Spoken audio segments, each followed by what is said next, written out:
What is up, PeloFondo family? My name is Landon. Man, it is hard to believe that we are just 2 weeks away from our next event. In this video today, we're going to be covering some really valuable nutrition tips that you can use both leading up to and throughout the event. Today, I'm going to be talking with Patti Lawson. Patti is a PeloFondo writer. I'm still trying to find the right name for that, by the way. Pelafondian just doesn't sound quite right to me. I like that. I like that Pelofondian. Yeah, we'll find something, I'm sure, Yeah, that'll it's a good one.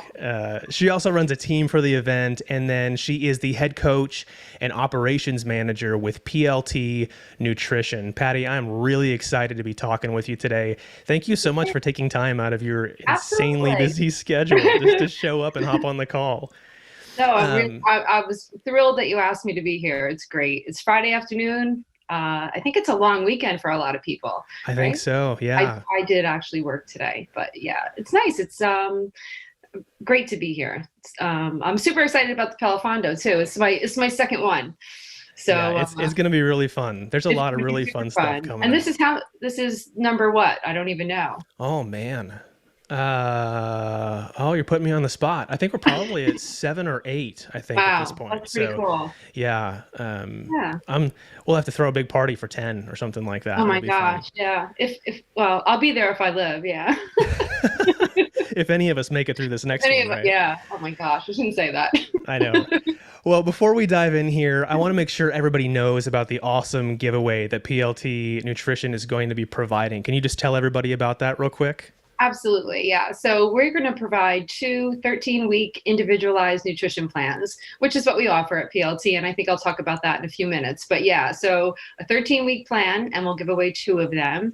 And Landon's going to let everybody know how they can qualify for those prizes. Yeah, that is super incredible and super generous of you guys to do that. And we're Thank you happy to do very, it. very much. We I'll work tell with all of a lot you of Peloton people. Yeah, yeah. I'll tell everybody a little bit later what you can do to be entered into that giveaway. But let's go ahead and just kick off the call and get you some information for the event. So, Patti, let's just get everybody familiar and with you a little bit. How did you get into nutrition coaching?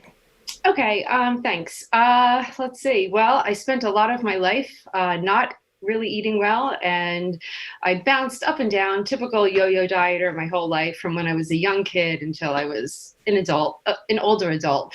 So I'm 54 years old, and probably in my late 40s, I finally really harnessed in on what I had to do to lose the weight I needed to lose and keep it off. And Yeah. I was in the field of nutrition in a different realm. So I just kind of shifted my focus as I went through my own journey.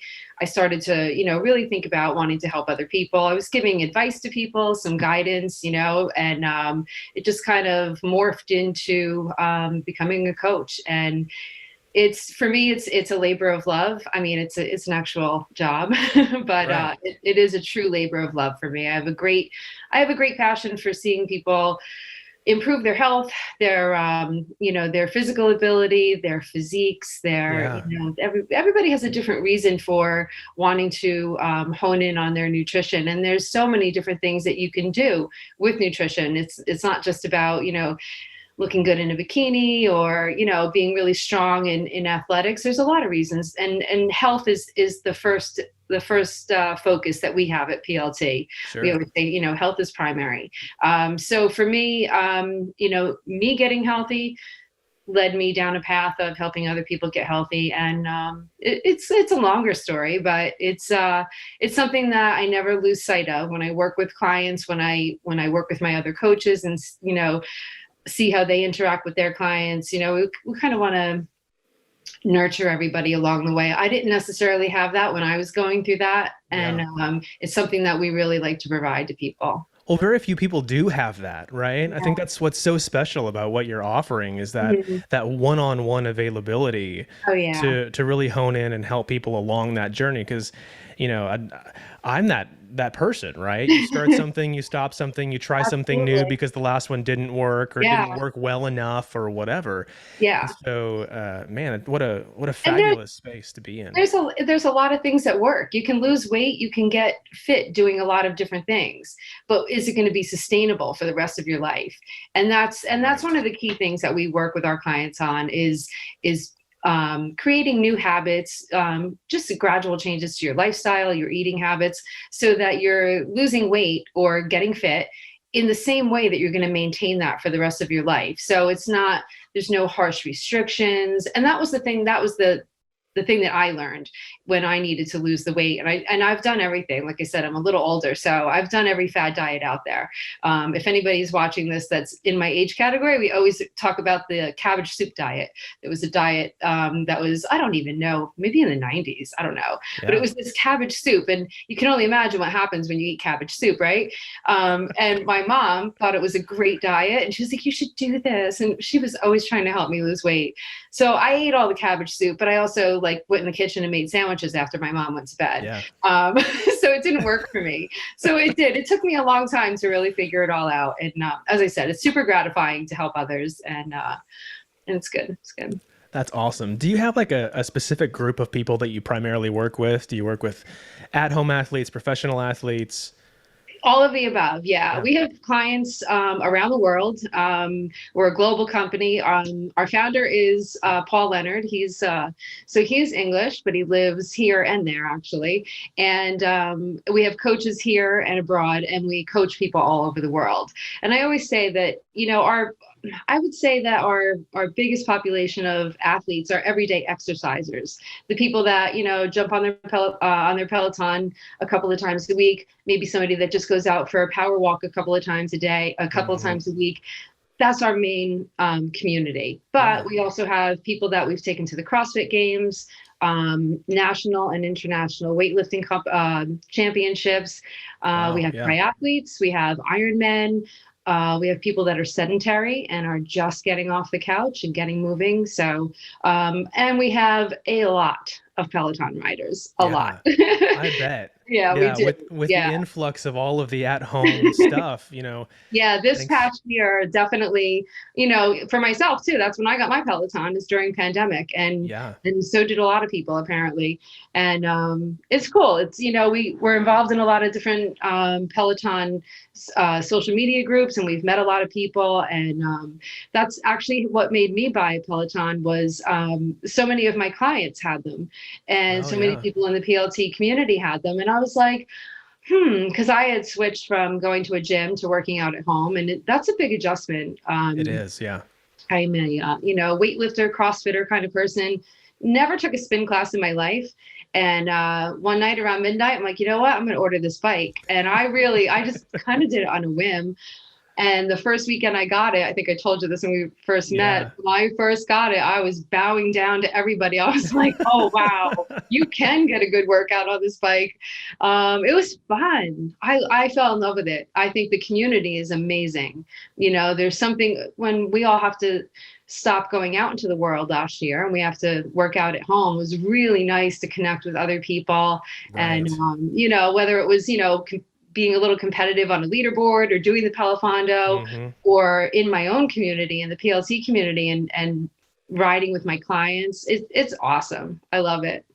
Yeah, that's super cool. And I think that's one of the things that everybody loves about the PeloFondo event is just that ability to connect and do something crazy with a community. Right? Yeah, it's a little crazy too. It is a little crazy, no doubt about it.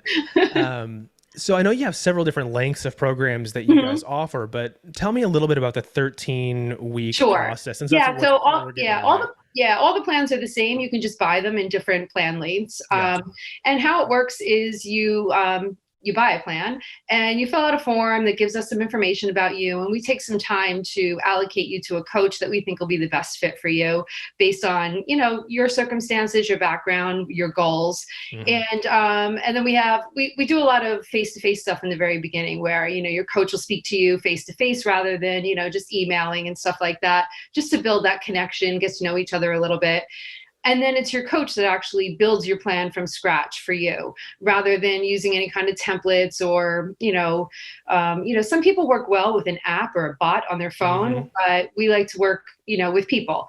So we build your plan from scratch and then we take you through, whether it's a 13-week or a 6-month or a 1-year program, your plan changes and evolves with you, with your progress. We always say we're not a macro we're not a macro tracking company. We're a nutrition company. Yeah. So we do things a little differently than some other online companies, and all our people call it the PLT difference. And really, what it means is we're more flexible. We're not hard and fast on this is what we do. We have many different ways that we go about helping our clients, and there's a high level of communication. We have our coaches are all, we're 99% female, Okay. our coaching staff. And I don't know, I would say our coaches are all very hands-on, very warm, very loving, but they're also, there to get the job done for you. Right. So there's a lot of data that we get from our clients. We go over everything week by week and move them forward into their new week with some guidance and recommendations. Communication wise, we let them set the tone for that. If somebody needs to talk to their coach in between, their check-ins or whatever, they're 100% able to do that, which is a nice touch. Yeah, absolutely. Feeling that connection with your coach and, being able to ask random questions. I mean, we live in a world where, let's face it, everything it's like this, right? Right. You and I, we could be in the same room having coffee and chatting, but we're not. Right. So we try and make that connection, get that feeling with our clients, and they really like it. Yeah, that's awesome. I am so excited for the riders who end up getting those two, Me too. those two courses. That's going to be a really great deal. We will tell you exactly how to do that at the end of this call. But let's start digging in on nutrition a little bit. Okay. So we have a lot of riders. One of the things that happens, without fail, every event is we have a huge number of riders that jump in last minute. Which is really great. And some folks will have been preparing a little bit for it. But it's around this time that there's a whole bunch of new interest. Yeah. And one of the things we want to focus on today is how to help people from now. We are, it's Friday, so we are almost exactly 2 weeks out from the event. What can we be doing over the course of the next couple of weeks to prepare our bodies, to make sure that we're hydrating and everything properly? And then what does it look like during the event? So let's start from today. I mean, we're 2 weeks out. What does this look like? So 2 weeks out, you're probably all kind of like, oh crap, what did I do? I signed up. Oh, what am I going to do? But seriously, my recommendation to everybody, at this point is, you really want to just start eating well. If you're not already, kind of clean things up a little bit, get a little bit more sleep, start hydrating a little bit more, and just start moving forward into a nice strong direction. 2 weeks out, there's nothing specific you need to be doing as far as your intake of food goes. It's more, the week of, but 2 weeks out, I would definitely be putting a plan into place. One thing that I'll mention that's a good thing to do 2 weeks out is some people like to experiment with different things that they've never used before, especially people that are new to any kind of endurance training or endurance events. We hear things all the time. You're on Instagram, you're on Facebook, and you're like, hey, these people are using this and these people are using that, and they're good. So we get excited. And so we might try things like gels or chews, to be consuming during the ride. And I always say, like, 2 weeks out is a good time to experiment with something like that rather than the day of. Some of those things will don't try it on ride day. That's for sure. Because some of those things will mess with your digestive system if you're not used to them. And we all know how hard it is to clip out of those pedals, right? You don't want to need to be rushing out of your seat to get to the bathroom when you're on that bike. Trust me. So the gels and the chews, give those a try 2 weeks out for sure. If you think you're going to do something that's out of your normal, if you sign up for, if you're an everyday rider and your normal is to do a 15-minute ride or a half-hour ride a couple of times a week, and you sign up for PeloFondo and maybe you're going to sign up for 10 miles, you don't really need to do much of anything different than what you normally do. But if you're someone that's new and you're like some people and you sign up for 120 miles because you're like, yeah, this is gonna be so much fun, I'm a badass, I'm gonna just sign up, then you're putting yourself into a situation where you really need to think about a plan for that day. And you have to take care of yourself. But yeah, 2 weeks out, I would just start, like I said, if you think you're going to try some kind of drink or an energy drink or anything like that. Another thing that you can experiment with 2 weeks out is, if you're going to do a longer amount of time than you're used to, play around with your nutrition timing as far as, like I ride fasted. If I ride in the morning, I ride fasted. And a lot of people do, because it just feels better. Well, a lot of people feel that it feels better to have an empty stomach before they get on the bike. And that's great. I don't think there's anything wrong with that. But if you're going to do, 6 hours on the bike for the first time and not take breaks and be eating, while you're riding, that's something that you want to consider now and think about, what am I going to fuel with for all that time? You got to think about the night before. And so it's a time to experiment a little bit with food timing on your everyday rides 2 weeks out. Right. That's what I would say. Yeah. And on those longer rides too, right? Because as we're starting, at this point, for folks that are starting to prepare and have been training up to this, they've got longer stretch rides over the weekends and whatnot as well. So it's a great opportunity to test out some of those things to see how their body's going to react, right? Yeah. So, and I think most people, I would assume most people that are doing a training, people that do power zone training and all different, all different formats are used to playing around with their nutrition a little bit, because I think they're guided to do so when they're working within a program. Sure. A lot of people that are doing the PeloFondo that are already endurance athletes, I think, have a good handle already on their nutrition. For me, this conversation is geared more towards somebody who doesn't have a background in, and they've been doing, some longer rides on the weekend. So, this is a great time to kind of reflect and think about, like, last weekend, wow, I really bonked. I really felt awful during that. Maybe somebody did a 3-hour ride last weekend. Kind of think about how you felt before, during, and after, and then make some adjustments and play around this week and see if you feel a little bit better. And that'll give you a better frame of reference for ride day. Yeah, absolutely. And then once we get to next weekend, now we're a week out. Now there's a little bit more preparation involved. Absolutely. So once you're a week out, if you are the taboo subject of alcohol comes into play here. So if you're somebody who drinks, and most people do, socially, whatever, it's a good time to scale back on your alcohol. There's nothing more uncomfortable than jumping on in any event with the effects of alcohol on your body. So it's really advisable to, pull back, a week out, 3 to 5 days, something like that, cease all the alcohol. Yeah. I see funny things on, Instagram with people with, beers in their water holders. So don't do that the week of. Just don't. They're not there for wine bottles. That's not what those are for.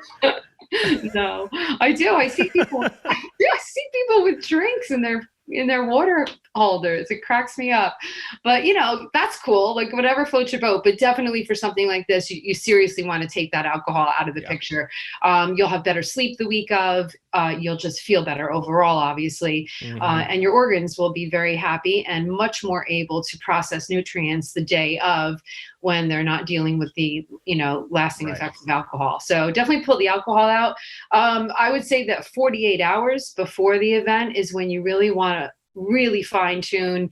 You really want to think about what you're eating. If you're somebody who is already a great eater, that's fantastic. You probably don't have to make a lot of adjustments, but you want to, get some good nutrients in your body, get some micronutrients. So lots of vegetables, lean meats, potatoes with skins on them. Use lots of salt on your food. Don't be afraid of salt. If you're, involved in athletics, that salt and potassium are really important. If you're not aware of that, it's something to be aware of, and you'll benefit greatly from the increased salt intake that, like 48 hours before. As far as hydrating, the whole week before, I would absolutely increase your hydration. If you're somebody that's mindful of how much water you actually drink. Some people log their water intake. Some people, have the water bottles with all the markings on them. Just kick it up, like 20% more as the week goes on. And then for 2 to 3 days before the race, I would toss in some electrolytes and start, really hydrating that way. I won't recommend any particular brand. Everybody, knows, you can just get the powders or the tablets of, whatever brand you're into, and, start doing that a couple of days out. That would be about it as far as, the couple of days before. The night before, and this is where we get into what your game plan is for the day of the ride. But regardless of whether you're going to do blocks or you're going to stay on that bike for hours, you want to think about what you're eating the night before. And I mean, like late at night, from dinner time on, get a good amount of carbs in, really hydrate well, maybe get some fructose in, and, that'll help aid your sleep, and, shoot for, 7 or 8 hours of sleep. I know a lot of people really struggle to get that much. I certainly do. Yeah, no but, doubt. but it's, it's important to get, good sleep those last couple of nights, and especially the night before. Yeah. Do you want me to roll right into the morning? Yeah, let's do. I mean, Okay. well, so like last Pretty meals, cool. let's Yeah. talk about last meals for a second. Okay. Because a lot of people wonder, like, carb loading is a Right. big thing people talk about. Yeah. What should a meal actually look like before going into the morning of? I think it should look similar to what you normally eat if you're a good eater. So, carb loading is, you don't need to be carb loading. I love the idea of sweet potatoes. They're with the skin, if you can. It's a great source of carbs the night before. So, some protein, good serving of chicken, lots of vegetables. A giant sweet potato would be a great meal to have. You can do rice, other potatoes, but I'm going to push for the sweet potatoes. Yeah. I think they're the best thing that you can eat the night before, and then some fruit before you go to bed. Even some cereal or something like that, and and some fruit would be a good thing to have. But yeah, we don't really need to carb load to the point where we're having like the massive pasta. You can have pasta. There's no reason not to. But I think there's a better choice. And that would be the sweet potatoes for me. And I don't really feel that you need to overindulge or, do anything really different than you normally would, except for being mindful of getting those carbs in at night, especially if you're going to get up and ride fasted, which I think a lot of people do. Yeah. Yeah. Yeah. Okay. So you roll out of bed. It's the morning of. Yeah. Yeah. And I mean, I don't know about you. I always start my morning with a cup of coffee. Me too. And lots of it. But on ride day, do we? My Peloton cup. Hey, there you go. I mean, what's a suggestion? Do we have coffee the morning of? Yeah, definitely have coffee. I mean, if you normally have coffee and ride your bike, have coffee and ride your bike. That's really what it's all about, is doing what your body is used to. Yeah. If you, you don't need to like buy some special caffeinated coffee. You just want your regular level of caffeine, lots of water. And again, if you're going to get on the bike for 6 hours or 8 hours, and some people do, without question.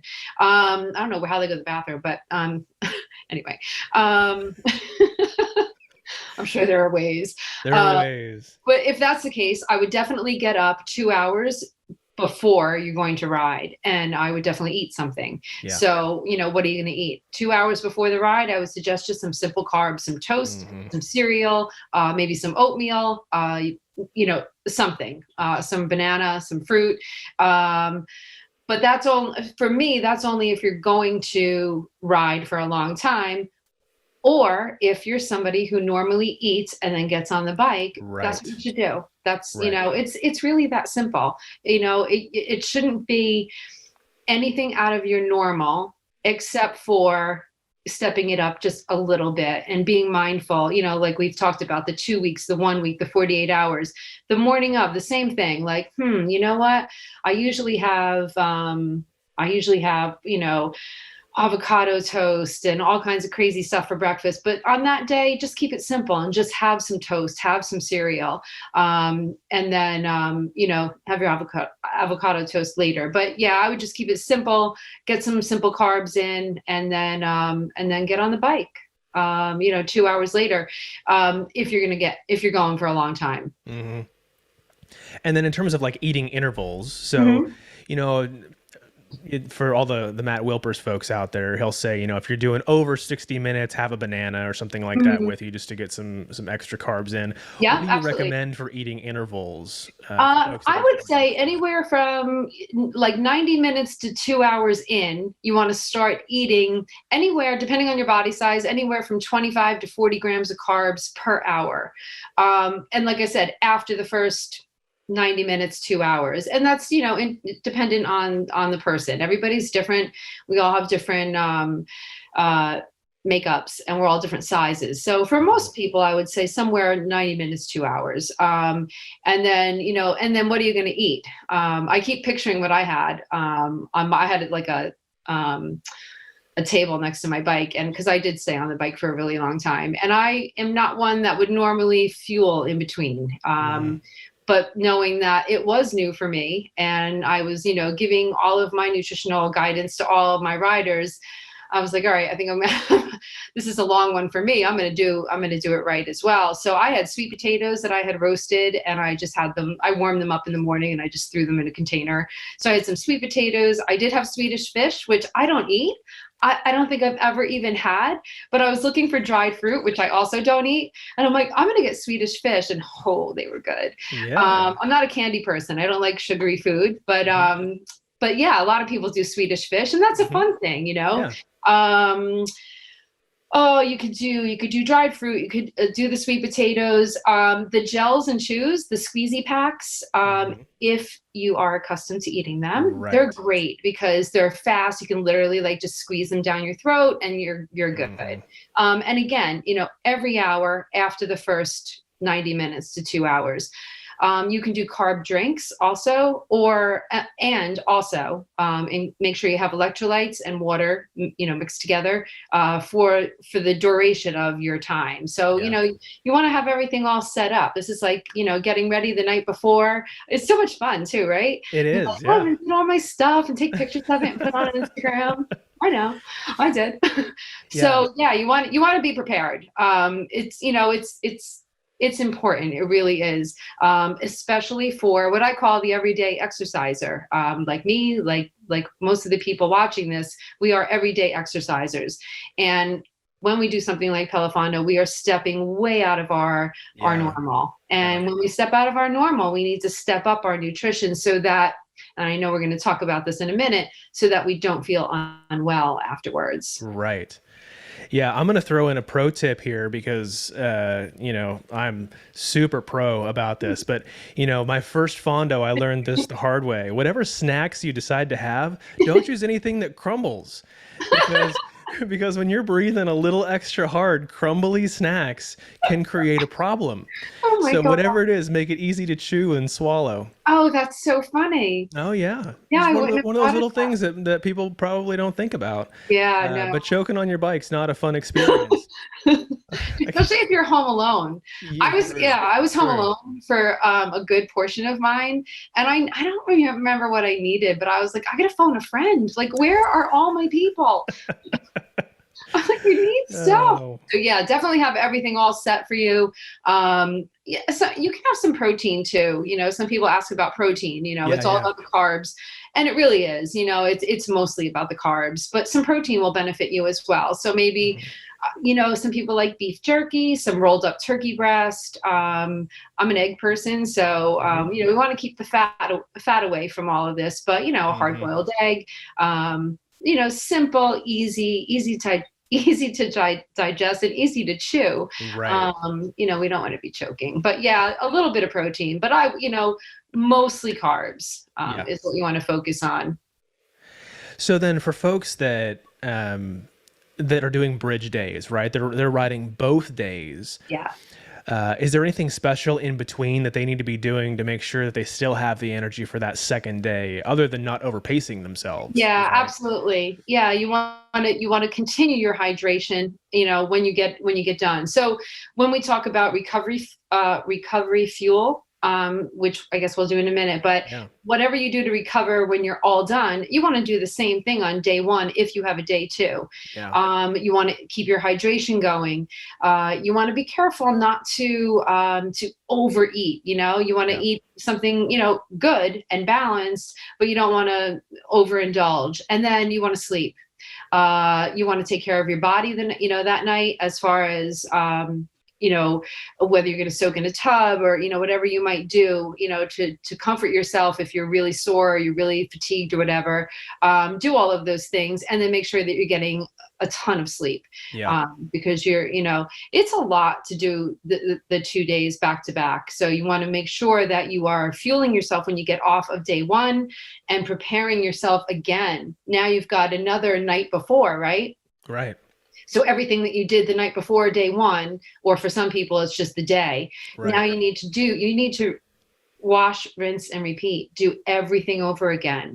Get more carbs in at night, get a good night's sleep, be hydrated. Do not celebrate day one with any kind of alcohol. It's seriously not advisable at all. And I know that it can be fun and silly to think like, yeah, I'm gonna have a couple of beers. It's just, it's not a good idea. You need your liver desperately. So it's just not a good idea. It's so taxing on your body. And I will say that about the end of day two as well. And for a couple of days afterwards. Again, I know we're going to talk about recovery, but yeah, you want to keep that alcohol out of the picture, for a while, for a couple of days afterwards. Yeah. And then the overall hydration. I mean, do you have any specific recommendations on, water versus electrolytes, the mixture of the two across the ride? Yeah, I don't have a specific recommendation, except that you should include some electrolytes for sure. I mean, if you have 6 water bottles lined up next to you and, 4 of them you've poured electrolytes into, that's cool. If you, if you put it in all of them, you're not going to overdo it.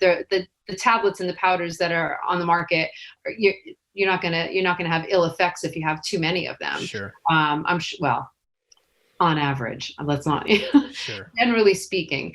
But yeah, I mean, and you don't need a ton of it, but you need a fair amount, especially if you're doing, 100 miles or if you're doing 50 miles and you've never done that before, Right. So gauge yourself and, again, put some thought into this beforehand and think about, wow, yeah, I don't hydrate at all. A lot of people a lot of people do not drink a lot of water in general. Mm-hmm. So, that's something that should always be in the forefront of everyone's mind, is to increase your hydration in life always. But for an event like this, yeah, it's really important. Yeah, it's a great tip. So you're coming off the ride, you're on your high, everybody's super excited. What do you do to make sure that your body has what it needs so that you don't just have that just crushing, terrible feeling for days afterwards? Yeah. So, you get off the bike and your glycogen stores are just gone, right? So we need to get those back. We want to get some protein into our muscles right away too. So I always recommend a ratio of like 3-to-1. Carbs to protein as soon as you get done, within 30 minutes, but really like as soon as you get off the bike. And so what does that look like? What should you have? And that really depends on your diet, and what your individual needs are or desires are. But I always say to make a shake in the blender with some oats, like oats that come in the canister with a guy on it. Just regular oats, some chocolate milk, low-fat chocolate milk, some protein powder, maybe some banana if you want to, and make yourself a shake. And it's fast, it's furious, and you're getting all those carbs in. Really load up on the carbs. And like I said, that 3-to-1 ratio is what you want to think about. So if you have some whey protein or some casein protein in the house, a scoop or so, but really, get that carb number up and keep fat out of the picture. Fat's going to slow down your digestion of everything else. And you want the carbs kind of act as like a fast track, like a freight train to get the protein to your muscles. So you can do that with a shake. You can do it with a bowl of cereal with chocolate milk or regular milk. Low fat milk though, whether it's chocolate or white milk, and some cereal. And I mean, I'm not talking about some kind of like, super healthy, crazy crunchy granola. I'm talking like whatever you love, like a kid cereal. You want the sugar. So load up on that. And then if you're someone who is a little bit more of a whole foods type person that would like to stay away from something like that, any kind of ground meat and rice is a great combination afterwards. So you can, again, still getting that 3-to-1 ratio. Ground meat is faster to digest. So, some ground turkey, some lean ground beef, chicken, whatever you like. So that's what I would eat immediately afterwards.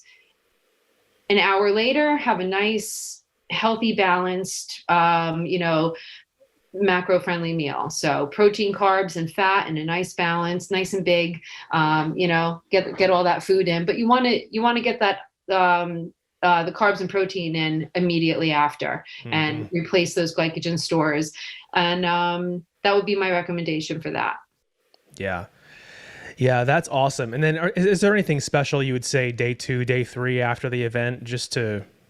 Yeah, I would say, if you're doing both days, like I said, repeat everything, just do it all again. And then some people don't feel that great afterwards. It's a lot, again, especially for the person who's, an everyday rider and decides to kick it up a notch and have some fun, and it's awesome to do that. I think that's fun. It's good to challenge yourself. It's good to get involved with friends and, jump on board, get on a team and do it. But you need to take care of yourself afterwards too. So the way that we ate 48 hours before, you want to eat that way 48 hours after, or even longer, especially if you feel any kind of like extreme fatigue or malaise feeling where you're like, you almost feel feverish. And that can happen to some people. And that's where you want to really, really focus on good, solid nutrition, lots of vegetables, lean meat, again, the potatoes with skins, flush yourself, hydrate, no alcohol. And you should feel better. I know some people do say that they don't feel well for a few days, and you just need to take care of yourself and, and fuel yourself afterwards as well as you did before. Yeah. Patti, thank you so much. All of this is just incredible information from the community. It really, really is great, just to help ensure that people don't hurt themselves, right? The more information we have, the more we can prepare, the better this experience can be for everybody. So I am so grateful that you were willing to come and share some of your knowledge and help everybody prepare a little bit more for the event. I've included the links to your website and all of your social accounts in the description below the video. There's also a couple of exclusive offers from our other event partners in there for you guys. And now for the giveaway. Yeah, woo!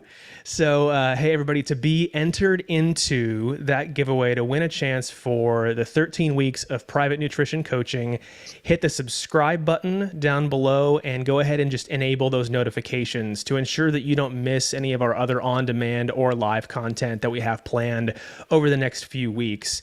And then go ahead and drop a comment down there, just telling us what you thought about this session today, about these tips. Be sure to include your leaderboard name in there so that we can track you down.